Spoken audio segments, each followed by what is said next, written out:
All right, this your boy Moolah. This week at that Fat Podcast, man. We're gonna do a breakdown on episode 9. What you think about episode 10 coming up? Let's see. Let's go. Seems like you got some confessing to do too, detective. Some shit you've been keeping real close. Lying to me straight to my fucking face. Yeah, Marvin called me. Told me that task force had a snitch on him this whole time. The whole Over the course time. of season 3, we've gone through quite a few investigations involving Famous, Marvin, and Detective Howard. We've also looked at Rock, who had eyes on her at the beginning of season 3, who has been able to evade law enforcement, at least for the time being, because who knows what the future holds. Now, going into episode 10, it seems like the spotlight is firmly on just two characters, Marvin and Detective Howard.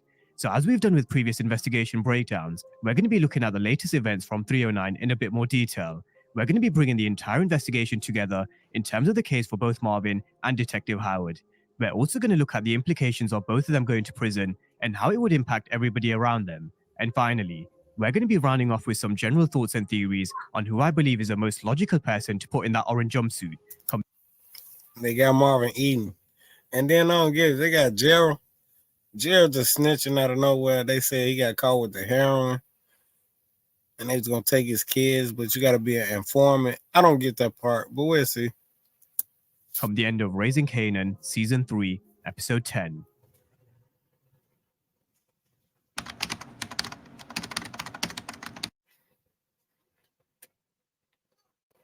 Now, just as a very quick brief overview, we know that Agent Tanner specifically targeted Gerald Moore because he knew that he was in the same anger management class as Marvin.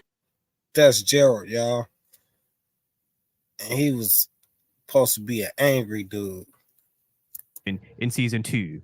So this was actually a setup by law enforcement way back in 302, with Gerald giving them information ever since. Tony Deep. Sounds like a porn star. Oh, she sound like to me is somebody I don't even fucking know. Throughout Season 3, all Marvin's done is being a good friend to Gerald. He's been there in a time of need for him and his daughters. On the other hand, we have Gerald who was asking questions he shouldn't have been asking. He was also poking his nose into business, which didn't necessarily have to do with entertainment, culture, or arts. He was only supposed to be writing a piece about Duke to help build her image and put her on the map. But asking Marvin about Dean's connection to organized crime and the connection that Bulletproof Records had to the Italian mafia, it really should have rang alarm bells for Marvin. Gerald was specifically targeted and... That's right. But at the same time, it ain't even ring our bells. Like, what is he talking about? I thought he was just asking questions too. I thought like Marvin. Blackmailed by Agent Tanner in very similar fashion to that of Proctor in Power. So thanks to Gerald, the FBI have been building a case against Marvin piece by piece. With Detective Howard, he's been cleaning up a lot of mess. Detective Beck wasn't laying upon her investigation. She was someone who almost inch-perfectly pieced a puzzle to Howard being shot by Kanan at Baisley Park, Rock being Howard's CI back in the day, to Kanan also being their son. When he realized she wasn't going away quietly in 301, he took pretty drastic action to protect himself, Kanan, and Rock. We then saw the FBI setting shop at the precinct, which made life very difficult and complex for Detective Howard. Not only were they investigating the New York crime families, but Howard was completely left in the dark because he was nowhere near the investigation in terms of who their main targets were or suspects. So this forced Howard to making a move to take Ogden's role, trying to send law enforcement down the wrong direction, to also warning others to back off.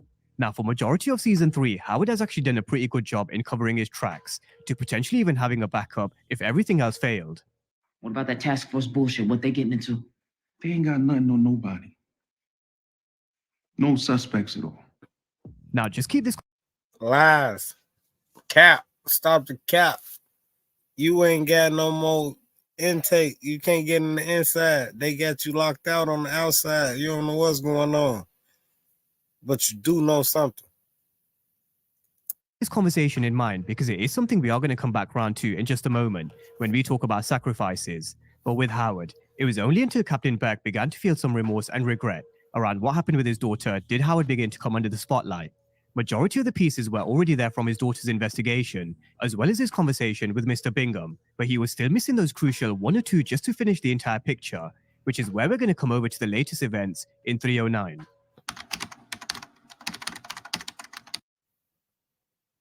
Detective Howard.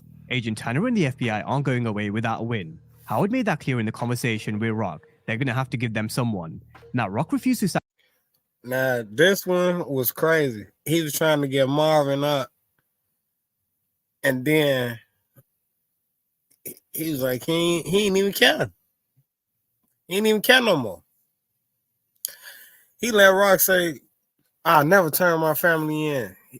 All right, you know what that means? We all gonna go down. Okay, I'm gonna go to jail. I'm the police. I'm gonna go to jail. Cool, bet. I was like, nah, something that ain't right. But to sacrifice Marvin, she said there was no way she was going to give up her big brother, which I think also rules out the theory of her saying up Marvin for when he did his bid in Elmira. This was also backed up by Patina Miller, who responded to a comment on one of London Brown's posts on Insta, where someone actually questioned that move. So we can actually put that theory to bed. But can we confirm Detective Howard won't go and do it anyway, especially because Beck does seem to have put him in the firing line. While he was busy trying to clean up his mess involving Lou, Shannon's father came over to the precinct to speak to Captain Baptiste. This is where they started to find missing pieces to the puzzle we spoke about earlier, with one of them being Laverne Thomas. Detective Burke didn't do anything to Nicole and me, and she ain't giving him drugs. She knows Detective Beck had nothing to do with Nicole or anything to do with selling drugs on Southside. She also saw Detective Howard going to Mr. Bingham's, but when she was questioned, she stood firm. She said she had no idea of any kind of connection between her father and Detective Howard. In other words, it was a big fuck you to Agent Tanner because he may just have ruined Duke's music career. But with Howard, he was caught in a right situation over at the precinct, which I think he handled pretty well, or at least as well as he could. Now, here's where it starts to get a little complex for Howard's story. He knows that he's firmly in the firing line, which again, is backed up by what we've seen in the trailer for episode 10, along with a synopsis. So this is where I do want to come back around to that conversation I asked you guys to keep in mind. Howard didn't tell Rock about Marvin being investigated for a reason, and I feel like he was keeping this card up his sleeve just in case he ever found himself in trouble, which he now does. So could we see him going behind Rock's back and potentially give up Marvin to the feds? Because someone has to go down, there's no two ways about it. That's what I said. He just saying, all right, we're going to do it your way to keep Rock quiet. But he just met all them. So guess what? I ain't going to jail. Somebody got to go to jail. It ain't going to be me. Agent Tanner and the FBI aren't going away without a win this season. They made that pretty clear throughout the entirety of Season 3. So could Howard potentially give up Marvin to save his own skin? And that brings me nicely over to the case for Marvin Thomas.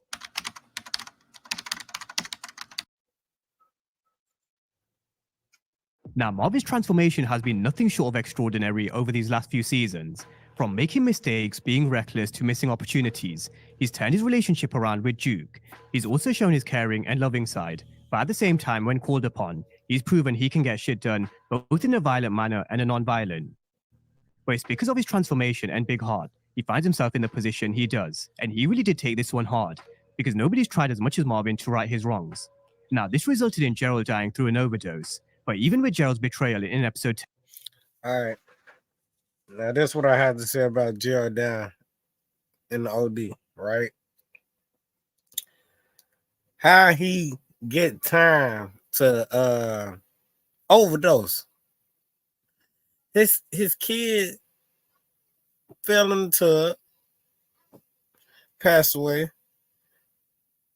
He go to the hospital. The daughter got took.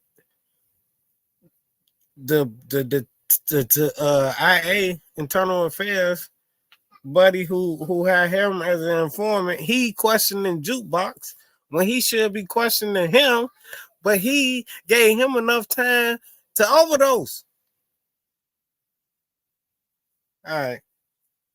So 10, we are going to see him going to the cemetery, which is most likely visiting Gerald and his daughter. Now, with Gerald's death, Agent Tanner has now lost his CI, and with him questioning Jukebox, trying to learn more about this connection, you do get the feeling he doesn't have too much evidence to bring Marvin in, just yet. But is this where Detective Howard comes in? This is where we get to the topic of sacrifices. Will Howard give them enough on Marvin to throw him under the bus? Or could Marvin eventually take one for the team? I know that Rock said she was never going to give him up to the feds, but what if that is literally the only way out? What if Marvin going down is the only way they can come out at the other end? Now, just before we break that down in a bit more detail, let's take a look at the implications of both Marvin and Howard ending up in prison.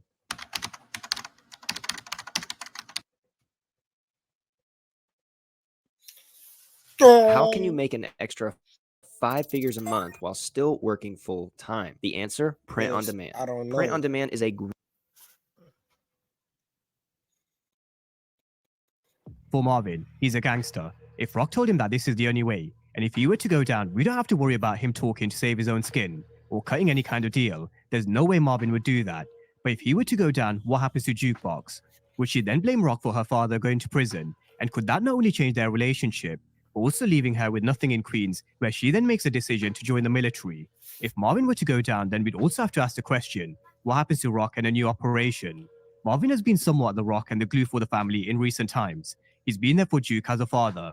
He's been his brother's keeper. And with Rock, he's been her go-to to get shit done and get shit done right. So if Marvin was to go down, the implications that it would have on Rock would be huge. Not only would she lose her right-hand man and her muscle, but it would also leave her on her own to run this operation. She'd be losing Marvin. Oh yeah, one of the brothers got to go, or Detective Howard. Somebody finna go. This was gonna lead to the future, y'all. Kanan got to pick. Ronnie, somebody got to go. Snaps, pops, somebody got to go. Marvin to the feds. Lou's probably in rehab or in South Carolina. Duke would go to the military, and we all know about her relationship with Kanan, which isn't exactly in the best of places. So it really would leave Rock with a bit of a mess and an uphill battle in season 4, one which she could no doubt overcome. Never underestimate Rock, but also all the more reason to maybe make a deal and a new alliance with Snaps and Pop. So that's just a thought. Now, I raise a point about Marvin going down quietly for his family because he's loyal, but would Detective Howard? He said he wasn't a snitch, but when you are looking at life in prison, your tone might begin to change. He's also very crafty who knows both the law and the streets. So if Howard were to go down, I think we need to be mindful of whether he would go down quietly, and also the impact this would have on Rock and Kanan, because let's not forget. Yeah, they keep saying, if you get caught, I get caught. But you ain't listening. Somebody got to get caught, so we all don't get caught. That's what he's saying. But hey, everybody go to jail. Let's go. Come on, give me your hand. Let's go to jail. You want to go to jail? Yeah, Howard is Rock's inside man. Having someone within law enforcement close to this investigation is highly beneficial, so Rock really would be losing someone of value. But that's the history, the case for Marvin and Howard, as well as the implications for both. So now it's time for my general thoughts and theories. Everybody, let's go to jail. Now, we can make a good case for both of these characters to go down, but we also have to be mindful of there could be a twist. For example, was Gerald the only snitch that Agent Tanner had? Could he be bought new information, maybe from a Dina Foyle or a new source? I think we have to be very careful when we look at the synopsis, as well as the trailer for episode 10, which does make it look like Howard is the one under real pressure, because I think they want us to think that Agent Tanner is closing in on Howard, when in fact, in the very last moment, they could spin this back around to Marvin. So we just have to be mindful that these trailers are there to kind of deceive us. Now, with that being said, after putting this breakdown together and after rewatching a few episodes from this season, it really does make sense Marvin does take the rap, because it serves a lot of purposes for other plots and storylines to move forward. One of the biggest is Jukebox. The writers have given us enough happy moments from a music to a relationship. Right. So he get locked up and she gonna be successful. TLC, baby. I guess. I don't know. With a father, and I think it's about that time where they rip it all away. There's a reason why they've been building this relationship up this season. They've been building up everything around Duke, just so they can rip it away. Duke would then be left on her own. Maybe she blames Rock for Marvin going to prison, and then it makes sense for her to join the military. I also wouldn't be surprised to see a small time jump next season, where Duke is moving a little different. But Marvin going down just makes sense for Duke's character growth, development, and also who she later goes on to become. Marvin going down also fits in his nature because look, let's be real, Detective Howard is right with what he said. You would understand if he had to take one for the team. If Rock asked him that he needs to take the rap and there's no other way, I think he would do it to save his family. Again, it would leave Rock on her own, and it could also be the turning point in her and Duke's relationship, and potentially why she needs to. But he gonna do it for the family, do it for the fam. To create new alliances with Snaps and Pop. Now, having said all of that, could there also be another twist to the tale? Could Duke come to the rescue and give the cops something on Detective Howard to save her father? Duke isn't no snitch. There's no way she would talk to the feds and give them what they want on Marvin. But if it did mean saving her father over Detective Howard, I think Duke would, by twisting the truth. And this is kind of based on her going to Detective Burke in season 1 and throwing her down the wrong direction. So there definitely is a lot of ways this can go, including maybe even both of them going down. We do also have to consider both Marvin and Howard going down. But one thing's for sure, Agent Tanner and the FBI aren't going away without a win. They've made that pretty clear. So it's either one of these two or even both. So drop all your comments and predictions down below on this storyline. Well, y'all heard what it is. Jukebox might go be like, yo, if my daddy going down, if this what he did, this what I saw. I'm telling. Everybody going to jail. Like I said, come on. Everybody, let's go to jail. Go to jail. I don't know, man. I don't know how they gonna spin it and make them get out of it. But it is what it is. It ain't what it ain't. It's your boy Moolah this week at that Fat Podcast. And I'll be back with another one, man.